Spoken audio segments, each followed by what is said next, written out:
Propaganda जो फैलाया गया, मुसलमान सख्त होता है और मुसलमान खूनी होता है, कातिल होता है, आतंकी होता है, या फिर लूट मार चोरी हर तरह की चीजें इसके ऊपर थोप दी गई। यूरोप की दुनिया में भी ये बहुत फैलाया गया है ताकि डर के मारे कोई इस्लाम को पढ़ना भी ना चाहे कि दीन जो तुम तक पहुंचा है, इस चीज पर आज खास तवज्जो के साथ मैं अर्ज करना चाहता हूं। ये बड़ी मशक्कतों के साथ तुम तक पहुंचा हुआ है। ये नहीं कि फूलों की सेज पर सज कर तुम्हारे घर में आ गया। बहुत मशक्कतें उठाई गई हैं इसके पीछे। दीन तुम्हारे घरों तक जो पहुंचा है, ये अजानें जो सलामत हैं, ये जो नमाजों की रूहानियत और ये जो नूरानियत बाकी है, इस पर बुजुर्गों की कुर्बानियां हैं, बहुत सारी कुर्बानियां हैं। इस दीन के इस असल चेहरे को बाकी रखना आज हर जवान की जिम्मेदारी है। तुम क्या समझते हो यहाँ माइक पर बैठे हुए मौलाना साहब, इनकी जिम्मेदारी है इस्लाम की तबलीग करना? बल्कि हर मुसलमान पर यह जिम्मेदारी है, वो अपने अखलाक और किरदार से इस्लाम का रिप्रेजेंटेटिव है। तुम्हारी जिम्मेदारी है इसको सही सलामत बचा रखना अपने घरों में। दूसरे क्या क्या कर रहे हैं इसकी तरफ अभी छोड़ दो, कीड़े वैसे ही मर जाएंगे। मौसम पर कीड़े आते हैं, होता है ना, कोई एक मौसम आता है बारिश से पहले बहुत कीड़े दिखते हैं, कोई इलाज ही नहीं होता। क्या किया जाए, क्या किया जाए? उनका इलाज इतना ही होता है मौसम जाए तो खत्म ही होते हैं। वैसे ही इस्लाम के मुतालिक, कुरान के मुतालिक, नबी पाक सल्लल्लाहु अलैहि वसल्लम की ज़ात के मुतालिक हर्जा सराई करने वाले, दुश्मनी पैदा करने वाले हर जमाने में आते हैं, लेकिन उनका एक खास मौसम होता है। उसके बाद फिर इस्लाम उसी आबो ताप के साथ चमकता रहता है। इस्लाम वैसे ही चमकता रहेगा। न इसको चंगेज हिला पाया, न इसको हलाकू हिला पाया, न इसको बड़े बड़े ताकतवर हिला पाए। 50 लाख लोगों का जिसने कत्ल किया, चंगेज वगैरह जो तारीख आप देखें, 50 लाख से ज्यादा लोगों का कत्ल जिन्होंने किया, यही सोच करके किया था ना इस धरती से पूरा मिटा दिया जाए, सफ़ह-ए-हस्ती से खत्म कर दिया जाए। हैरत की बात है, जिस फौज ने बगदाद पर हमला किया था वही फौज दायरे इस्लाम में दाखिल हुई थी। जिसको इकबाल ने कहा था, हरम को मिल गए पासबां सनम खाने से, हरम को मिल गए पासबां सनम खाने से। रब तबारक व तआला उन्हीं के दरमियान ईमान की हिदायत अता फरमा दी। ये होता रहेगा, ये इस्लाम का लहलहाता हुआ पौधा सलामत रहेगा। और लोग जिस तरह के आज हालात, जो इन्वायरमेंट क्रिएट किया गया है, इससे तुम्हारा इम्तिहान है, तुम घबरा करके अब तुम क्या चाहते हो? एक सवाल मैं करता हूं, इस्लाम में हो तो इस बात पर तुम्हें कभी गिल्टी फील होता है? कभी शर्म महसूस होती है? कभी शर्म महसूस होती है कि मैं मुसलमान हूं? नहीं शर्म आती है तो फिर टोपी क्यों छुपाते हो? अगर शर्म नहीं आती है तो फिर दाढ़ी क्यों निकाल फेंकते हो? क्यों? अगर तुम्हें इस्लाम पर कायम रहने में फख्र महसूस होता है तो खुल करके इस्लाम पर अमल करो, खुल करके। इस्लाम किसी जराइम पेशा लोगों का अड्डा नहीं है, पूरी दुनिया को अच्छे अखलाक सिखाने वाला एक मुकम्मल दीन है। पूरी दुनिया को अखलाक सिखाने वाला यह दीन है। तो मुझे शक क्यों है इस बात पर? बहुत सारे लोग अभी आए काए करते हुए न्यूट्रल बनते हैं। मैं देख रहा हूं, जब कभी कोई सवाल आ जाए तो कुछ दानिश्वर बन करके बैठते हैं और फिर एक न्यूट्रल बातें, एक सेक्युलर बातें करते हुए वो ये महसूस कराने की कोशिश करते हैं कि हम ये नहीं समझते, इस्लाम में ये चीज नहीं है, वो चीज नहीं है, ये बुजुर्ग इस्लाम में नहीं, वो बुजुर्ग इस्लाम में नहीं। सिर्फ इसलिए वो कर रहे हैं कि दूसरों को कुछ खुश करें। उन बेवकूफों को मैं बताना चाहता हूं जो कुर्सियों पर बैठकर डिबेट करते हैं और सेकुलर बनने की कोशिश करते हैं। याद रखो, तुम अपनी नाक काट करके भी नीचे रखोगे तो वो कभी राजी नहीं होने वाले, कभी राजी नहीं होंगे। 10 लाख साल भी तुम पुकार करके उनकी जूतियां चाटते रहो, राजी नहीं होंगे। राजी करना है तो अल्लाह और उसके रसूल को राजी करो। इन दिनों में जब आप ईद मना रहे होते हैं या रमजान की रातें गुजार रहे होते हैं या शबे मीलाद मना रहे होते हैं, तो पूरी दुनिया की नजरें तुम्हारी तरफ उठी हुई होती, हर किसी को तुम्हें देखना होता है मुसलमान होता कौन है और मुसलमान कैसा रहता है, और तुम्हें इन हालात में इस्लाम को रिप्रेजेंट करने का सबसे बेहतरीन मौका है। आप रमजान में किस तरह से इस्लाम को पेश करते हो, ये आपकी जिम्मेदारी है। दुनिया आपको देख रही है सुबह से शाम तक, बल्कि बहुत सारी जगहों पर जो नेगेटिविटी फैली हुई है तुम्हारे हालात को लेकर, तुम्हारे अखलाक उन्हें पानी पानी कर सकते हैं, उनके तमाम जहन के फतूर को दूर कर सकते हैं। इसलिए कि मेरे अजीजों, इस्लाम एक जिंदा मजहब है। इस्लाम था, इस्लाम है और इस्लाम, इसमें किसी को शक नहीं है। कुरान पाक में भी रब ताला ने फरमाया, युरीदून लियुत्फिउ नूर अल्लाहि बिअफ़वाहिहिम, लोग अपने मुंह के फूंक से अल्लाह का चिराग बुझाना चाहते हैं। वयअबल्लाहु इल्ला अन युतिम्मा नूरह, और अल्लाह तबारक व तआला इस चीज को होने नहीं देगा, वो अपने नूर को मुकम्मल करके रहेगा। दूसरी आयत में रब ताला फरमाता है, वल्लाहु मुतिम्मु नूरिही वलौ करिहल काफिरून, अल्लाह ताला अपने इस नूर को, नूर किसको कहा गया है? इस्लाम भी नूर है, कुरान भी नूर है और हुजूर की जात भी नूर है। और इस नूर को रब तबारक व तआला सुबह क़यामत तक कायम रखेगा। वलौ करिहल काफिरून, काफिरों को अगरचे ये बात अच्छी ना लगती हो, किसी को अच्छी लगे ना लगे, लेकिन रब ताला इसको जिंदा रखेगा। पूरी हिस्ट्री अगर आप उठाकर देखें तो इस्लाम पर कभी ऐसा वक्त नहीं आया कि पूरे सफ़े हस्ती से इस्लाम खत्म हो गया हो, पूरा का पूरा मिट गया हो और उसके बाद फिर दोबारा इसको जिंदा किया गया हो। ऐसा कभी नहीं हुआ।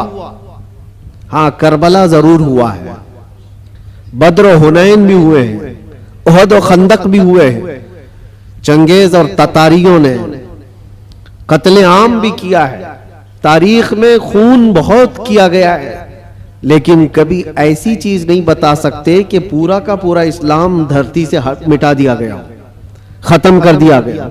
इम्पॉसिबल है, होगा भी नहीं और अब भी नहीं होगा। तो फिर आप सबको डर कर जीने की जरूरत क्या है? जब अल्लाह ने कुरान में यह वादा फरमाया कि सुबह क़यामत तक इसको रोशन रखेगा, तो नहीं मरोगे मेरे अजीज। इक्का दुक्का जो कुर्बानियां होंगी वो करबला वालों के सदक़े कबूल कर ली जाएंगी। कुर्बानियां जो होंगी, जो आज पेश की जा रही हैं, लेकिन इस्लाम था और इस्लाम है, इस्लाम रहेगा। इसकी हक्कानियत की बुनियाद पर यह जिंदा रहेगा, मुसलमानों की टोपियों से नहीं। तुम्हारे चलत फिरत की वजह से इस्लाम जिंदा रहेगा ऐसी गारंटी नहीं है।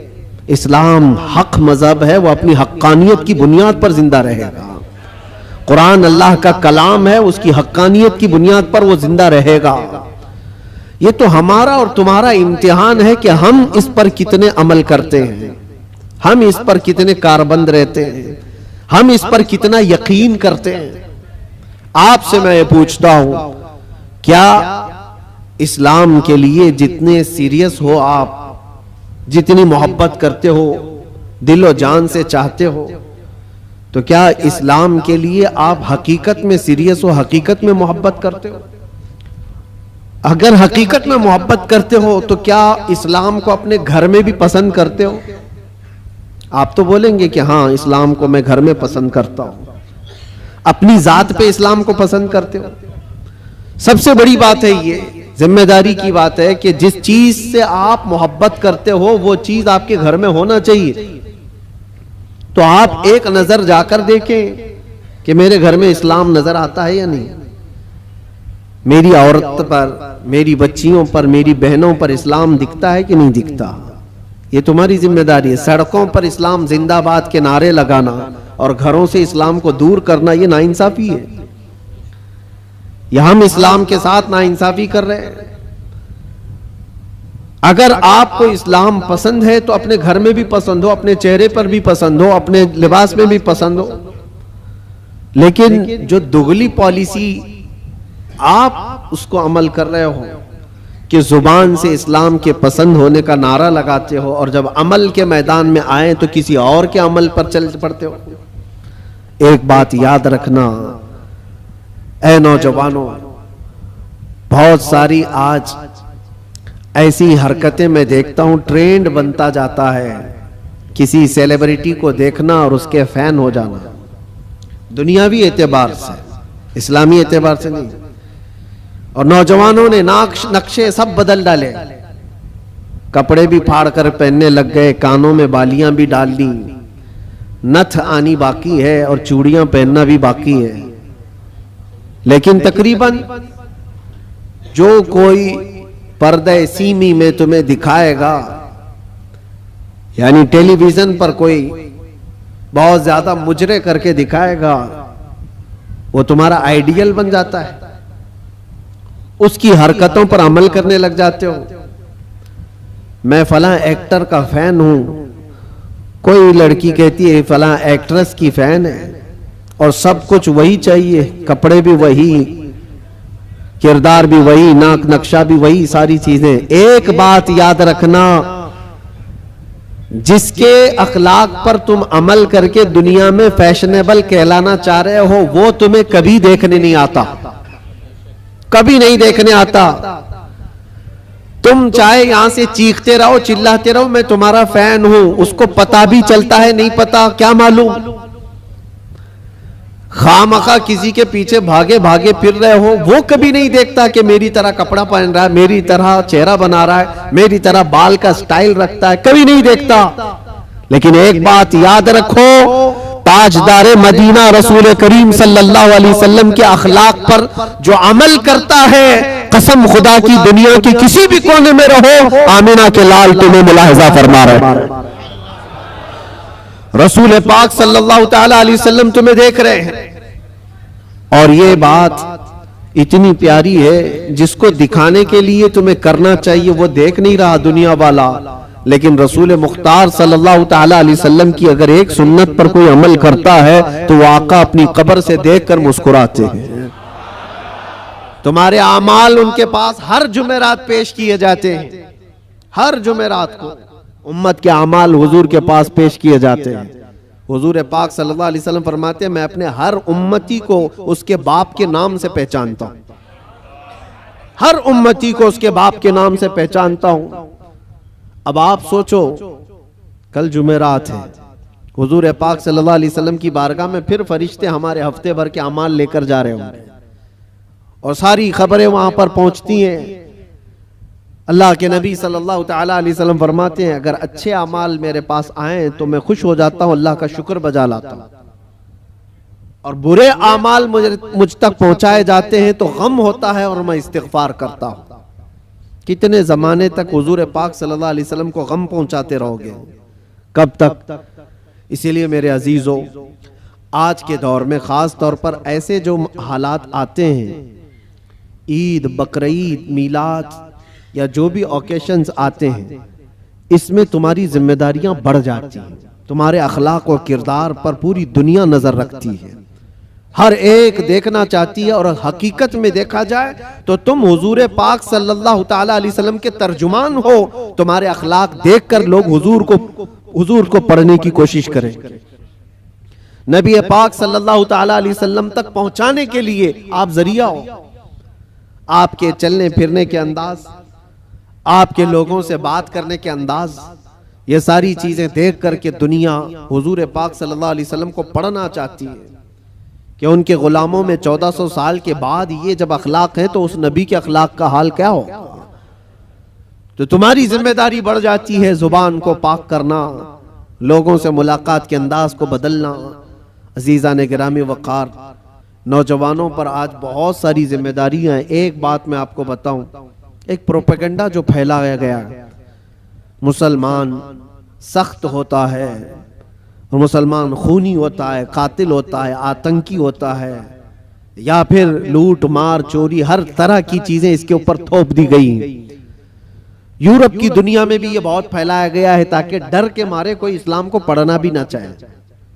तकरीबन आज से 13-14 साल पहले की बात मैं आपको बता रहा हूं, या उससे भी ज्यादा पहले, अफगानिस्तान में जब हालात बहुत खराब थे, वहां पर नेटो की सारी फौजें उतरी हुई थीं, एक बड़ी जंग चल रही थी।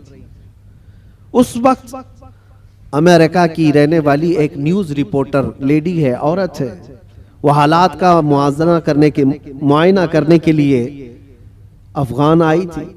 वो कहती है कई दिनों तक मैं अलग अलग इलाकों में जाकर के रिपोर्टिंग करती थी और वापस शाम में अपनी जगह पर आ जाती, अपनी क़यामगाह पर आ जाती। एक बार ऐसा हुआ कि एक इलाके में मैं पहुंची और वहां से तन्हा आ रही थी, तो जो फौजी थे कुछ जो वहां तैनात थे, महीनों से वो जंग के मैदान में उतरे हुए फौजी, लेकिन उस इलाके के फौजी नहीं, नेटो के फौजी, जिसमें तकरीबन 45 कंट्रीज के फौजी थे, यूरोप के, सबके।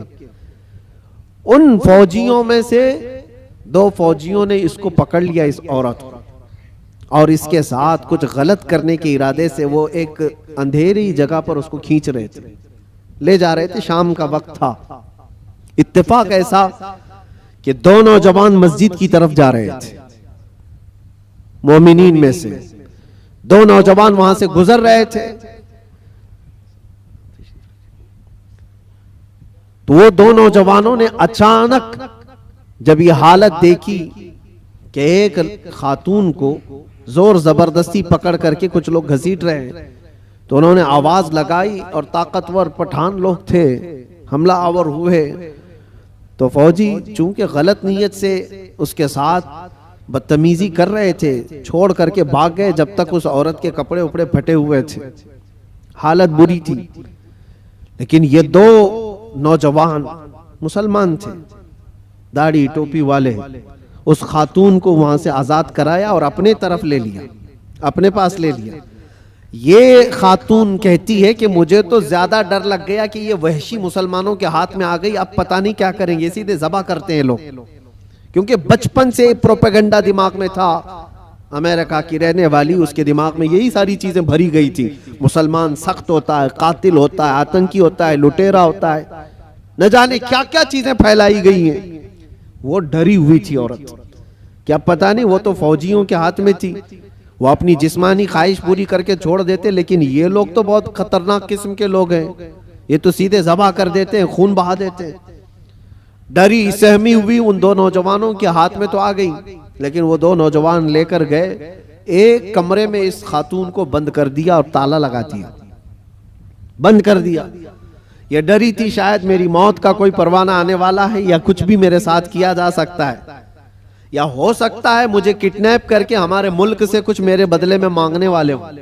तरह तरह के ख्यालात आ रहे थे। वो न्यूज रिपोर्टर है, कहती रात हुई तो अचानक दरवाजा खुला, और पूरा दरवाजा नहीं खुला, बाहर ही से कोई बड़ी थाल जिसमें खाना पानी सब कुछ था, अंदर उन्होंने ढकेल दिया और कपड़ों का एक जोड़ा भी अंदर पहुंचा दिया, और फिर दरवाजा बंद कर लिया। मुझे जो जरूरत थी वो खाने पीने की थी, कपड़े बदलने की थी, कपड़े फटे हुए थे, मैंने कपड़े भी तब्दील कर लिए, खाना पानी भी हो गया। दूसरे दिन भी बराबर वक्त पर दरवाजा थोड़ा सा खुलता और खाना आ जाता, फिर बंद हो जाता, जो जरूरत की चीज थी। लेकिन कोई जवान अंदर नहीं आ रहा है, कोई जवान अंदर नहीं आता, दरवाजा बाहर से बंद होता है। शाम हो गई, 2 दिन वहां पर उसने गुजारे। उसके बाद वो कहती है कि उसके सिफारत खाने के लोग, उसके एम्बेसी के जिम्मेदार लोग आए उन नौजवानों के साथ। जब दरवाजा खोला और उनकी जुबान में, उसी औरत की जुबान में बात किया और कहा कि हम तुम्हारे सिफारत खाने से आए हैं, इन नौजवानों ने आकर हमें ये इत्तिला दी कि फला मुल्क की इस तरह की एक खातून मजलूम थी, हमने उसको पनाह दिया है और उसकी हिफाजत की है, आप आए, अपनी औरत को ले जाएं और उसके मुल्क तक सही सलामत पहुंचाएं। सिफारत खाने के जिम्मेदार लोग आए, उस खातून को सारा वाकया बताया कि इन नौजवानों ने तेरे लिए गायबाना तौर पर क्या मेहनत की। उसका दिमाग पूरा अलग तरीके से चलने लगा कि मैंने बचपन से सुना है ये मुसलमान वहशी होते हैं, आतंकी होते हैं, कातिल होते हैं, लुटेरे होते हैं, ये तो कदम भी नहीं रखते मेरे कमरे में। मैं भी औरत हूँ, खूबसूरत हूँ, जिस्म मेरे पास है, लेकिन कभी इन्होंने देखा भी नहीं मुझको। 3 दिन उनके पास गुजारी और उसके बाद जब सिफारत खाने के लोग जिम्मेदार आए और उसको आज़ाद करवाया, वहां से ले जा करके वो उसके वतन तक पहुंचाया। वहां जाने के बाद उस खातून ने जो रिपोर्ट तैयार की, पूरी अपने सफर की रुदात लिखी, सारा सफर लिखा और इस हादसे को भी लिखा और फिर ऐलान किया, जो मुझे पढ़ते हैं, जो मुझे सुनते हैं, वो गवाह हो जाए कि मैं इस्लाम को कबूल करती हूं। इससे बेहतर मेरी इज्जत की हिफाजत मुझे कहीं और नजर नहीं आती। इसलिए कि औरतों की असल हिफाजत और उनकी इज्जतों की देखभाल अल्लाह करीम ने जो फरमाया और उसके नबी रसूल करीम सल्लल्लाहु अलैहि वसल्लम ने जो फरमाया, वो आज भी ईमान वालों के अंदर मौजूद है। नौजवानों, तुम्हारे अखलाक लोगों के लिए रसूल पाक का तर्जुमानी का काम करते हैं, उनके एम्बेसडर हो आप। और खास तौर पर रमजान में आप देखना, कई मोहल्लों में जहां तुम्हारी शब्बाशी हो रही होती है, रात की रौनकें, और इस शहर में खास तौर पर जो चकाचौंध रोशनी है, इसको देखने के लिए बहुत सारे लोग आते हैं, बल्कि दूसरे ही ज्यादा आते हैं। हो सकता है खाने पीने आते हो, मौज मस्ती भी मकसद हो सकती है, लेकिन मेरे अजीजों, इन दिनों में तुम्हारे अखलाक व किरदार बहुत अहमियत के हामिल होते हैं। इस वक्त तुम हुजूर पाक सल्लल्लाहु अलैहि वसल्लम के रिप्रेजेंटेटिव हो। रमजान को इस तरह से गुजार करके दिखाओ कि आज भी हमारे अंदर स्पिरिचुअलिटी, रूहानियत कैसी है। हम खाने पीने के लिए पूरी रात गुजारने वाले लोग ही नहीं हैं। खाना पीना तो जिंदगी का एक छोटा सा हिस्सा है। हम आए हैं यहां अपने रब को राजी करने के लिए। इस्लाम का ये अजीम मैसेज और इस्लाम का ये अजीम पैगाम पहुंचाने का जरिया है। कितने ऐसे लोग हैं जो हमसे राब्ता करते हैं। मेरे अजीजों, सच बताऊं, जो हमारे दीन में नहीं है वो प्यासे हैं बहुत सारे लोग, मर्द हजरात भी, औरतें भी, लड़के भी और लड़कियां भी। दूर दराज से वो किसी न किसी तरह से कांटेक्ट करने की कोशिश करते हैं कि हमारी रूह बहुत प्यासी है, हमारी रूह बहुत प्यासी है। और हम अपनी रूह की सैराबी ढूंढते ढूंढते उम्र बिता चुके हैं, लेकिन हमने आपके बयान सुने या फिर इस्लाम की ये सारी चीजें देखी हैं तो रूह को सुकून सा नजर आता है, सुकून सा नजर आता है। उन लोगों को जो आत्मा की शांति कहीं नहीं मिलती, मेरा चैलेंज है वो रब्बे जुल जलाल के सजदे में उन्हें सारा सुकून मिल जाएगा।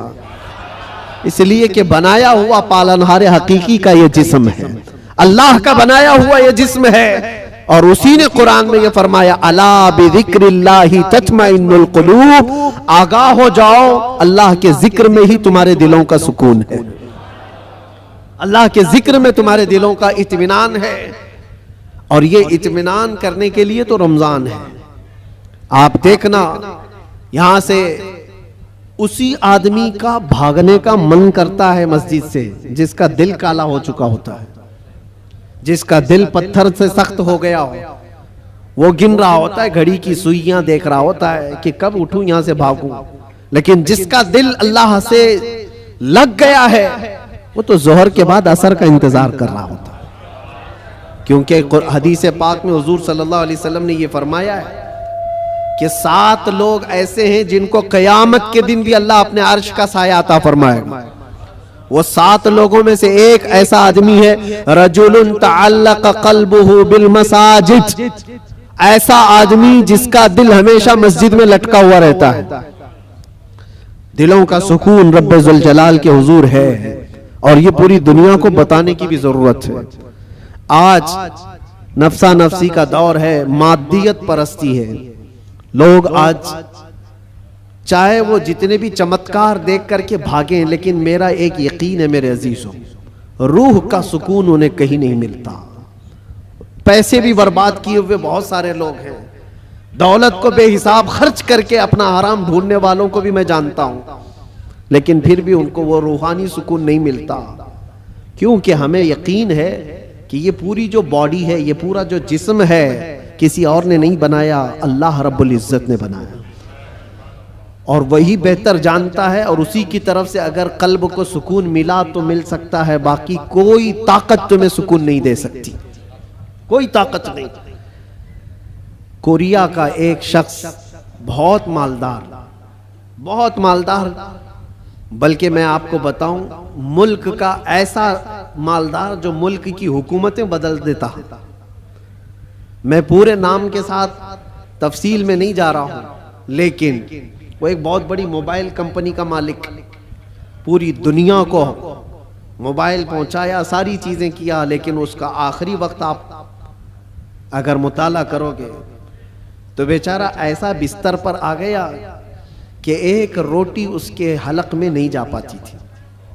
उसका बेटा उसकी जगह लिया, लेकिन डॉक्टर्स की जो फीस बताई जाती है ना, जो खर्चा होता है, वो एक एक डॉक्टर को पर डे वो लोग 1 करोड़ रुपए खर्च करने को तैयार थे कि कोई इसको बिस्तर से उठाए बिठाए, माल की कोई कमी नहीं, समंदर जैसा उनके पास पैसा, उनका हिसाब ना हो, बेहिसाब। लेकिन एक शख्स को बिस्तर से उठाने के लिए वो सारी दौलत खर्चा करने को तैयार है। लेकिन कोई डॉक्टर 4 साल तक उस बंदे को उठा नहीं सका। वो कोमा की हालत में रहा। जिस हालत में रहा, 4 साल के बाद करोड़ों की फीस लेकर डॉक्टरों ने हाथ उठा दिया और कहा यह हमारे बस का काम नहीं है, खत्म हो चुका है। यहां याद रखो ऐ नौजवानों, दुनिया में कोई ताकत न तुम्हें खड़ा कर सकती है न बिठा सकती है। कुरान में रब ताला फरमाता है व इन यमसस्कल्लाहु बिदुर्रिन फला काशिफ लहू इल्ला हू व इन यमसस्क बिखैरिन फला राद्द लिफज़लिही युसीबु बिही मन यशाउ मिन इबादिही। यह आयत अक्सर हम जेल में भी पढ़ा करते थे। अल्लाह ताला कुरान में फरमाता है अगर अल्लाह रब्बुल इज्जत किसी को कोई मुसीबत दे दे, पूरी दुनिया मिलकर के वो मुसीबत हटा नहीं सकती, और अल्लाह किसी को नवाज दे तो पूरी दुनिया मिलकर के भी उस नवाजिश को रोक नहीं सकती, नहीं रोक सकती। और ये सारा इत्मीनान कल्ब उसी बारगाह में मौजूद है, उसी रब्बुल आलमीन की बारगाह में मौजूद है। आज तुम्हें वापस बुलाने के लिए ये मस्जिदें पुकार रही हैं, खास तौर पर रमजान में माहौल वैसी बन जाता है। अल्लाह ताला बंदों से इतना प्यार करता है। देखें तुम्हारी सहूलत के लिए चांद दिखते ही शैतानों को कैद कर लिया गया कि कोई ना आए इन बंदों को बहकाने के लिए। सिर्फ शयातीन का ही नहीं, शयातीन का ही नहीं, हदीस पाक में मिलता है जो सरकश जिन्नात हैं उनको भी कैद किया जाता है। वो भी जबरदस्ती किसी पर चढ़ाई करके जो परेशान करते हैं। हिंदुस्तान में ज्यादा करते हैं लगता है, क्योंकि ये जो आसेब आते हैं, क्योंकि बाबा यहां ज्यादा है तो जिन्नात भी यहां ज्यादा है, क्योंकि हर गली में किसी बाबा की दुकान है। और जिन्नात भी यही सोच करके ही आते होंगे कि इनका धंधा चलने लगे यहीं से। बाकी मुल्कों में तो बहुत कम नजर आते हैं। दूसरे मुल्कों का भी हमने सफर किया है, वहां आसेब ज़दा लोग, जिन्नात जिनके ऊपर आकर के परेशान करते हैं, ऐसे पेशेंट, ऐसे मरीज बहुत कम दिखते हैं। वो मुझे अभी तक पता नहीं वजह क्या है कि जिन्नात हिंदुस्तान में ज्यादा क्यों है, जो लोगों के ऊपर चढ़ते हैं, सवार होते हैं। खैर, और अगर कोई रमजान में भी ये आसेबी मामलात का शिकार हो करके या बीमार ज़्यादा लगता है, तो मुझे नहीं लगता कि हकीकत में उस पर कोई जिन्नात है। ये तो हदीस पाक में है कि जो सरकश जिन्नात हैं, चांद दिखते ही रमजान के उनको कैद कर लिया जाता है। फिर क्या चीज है तुम्हारे पास जो तुम्हें बहका कर ले जाए? शयातीन नहीं है, जिन्नात नहीं है, माहौल रब ताला ने साजगार करके दिया है तुम्हें। तुम रातें इसके क़याम करो, इसके दिन में रोजे रखो।